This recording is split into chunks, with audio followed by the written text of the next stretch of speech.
In the summer of 2003, I began filming the series Atheism, A Rough History of Disbelief. As part of the process, I talked to a number of writers, scientists, historians, and philosophers. Having secured their cooperation, I was very embarrassed to find that a large proportion of what went on ended up on the cutting room floor, simply because the series would have lasted 24 hours otherwise.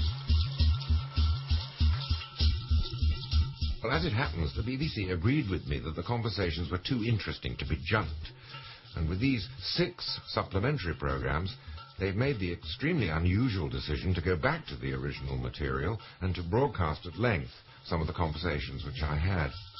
Conversations with people such as the English biologist Richard Dawkins, the American philosopher Daniel Dennett, the Cambridge theologian Dennis Turner, the American playwright Arthur Miller, the English philosopher Colin McGinn, and the American Nobel Prize-winning physicist Steven Weinberg.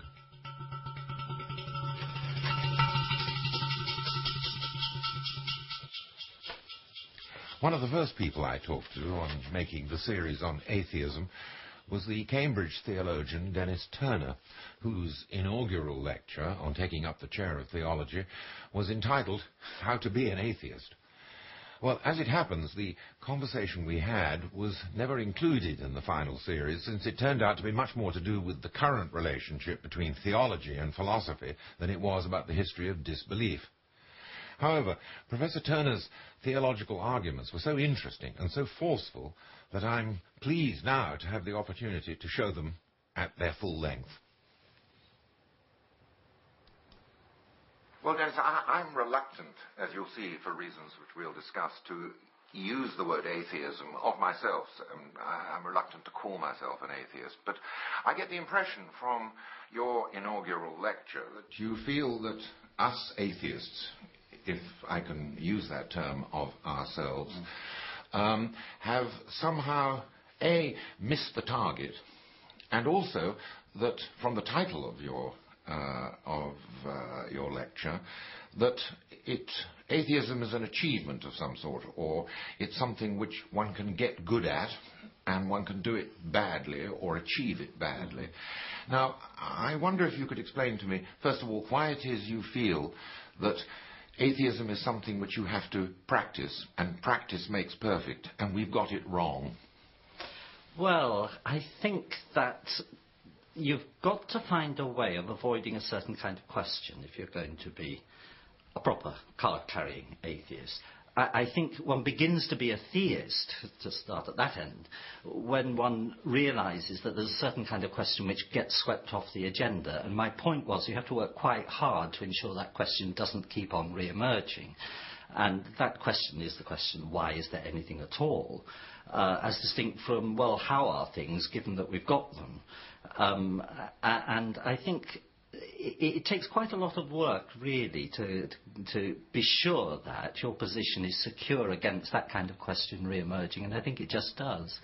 Marx once said that each age asks only such questions as it can answer, and it's the cutting back on the agenda of questions which seems to me to be the important issue here. I mean, even more important than the question of whether God exists is the question of what questions are legitimate. And the standard answer to, I suppose, the theistic position in our time is that the question which the name God appears to be some sort of answer to doesn't make sense as a question, gets ruled out. So it's the agenda of questions which is where I would start. And why is it that a culture limits itself to asking, as it were, a set of routine questions which it has handily the methodologies for answering? It's almost as if the methods we've got for answering questions dictate what questions we allow to be asked. And I just think that there's a very troubling question which kind of niggles on the edge of all the other questions.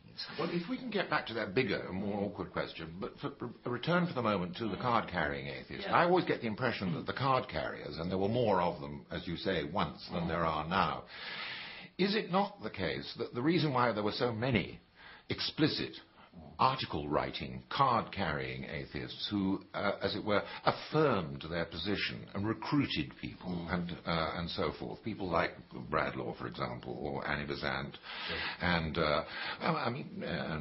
John Stuart Mill, for instance. The reason why they were so explicitly card-carrying was that they were up against a formal institution which forbade there being a disbelief.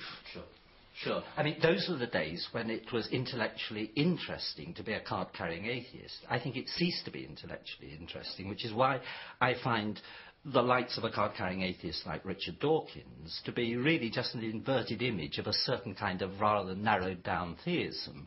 There's a sort of fundamentalism about Dawkins' atheism which matches, as in the reversing of a mirror image, that which he's rejected, and it seems to me there's a certain locking of that card-carrying atheist into a fixed form of theism which it opposes, which, if you like, also matches on the atheist side the refusal to ask certain sorts of questions on the theistic side. To give you a practical example, it seems to me that if you suppose that in this world there is a space which must be occupied by evolution, and that whatever space is occupied by evolution God has to be excluded from, then it doesn't really matter which way around you have it. If you're an evolutionary theorist, you're going to have to exclude God. If you're a theist of the same sort, then you're going to have to exclude evolution. And there's, as it were, an equivalent fundamentalism on either side. Which is why I think much more troubling to a theist is the position of indifference than that of militant atheism.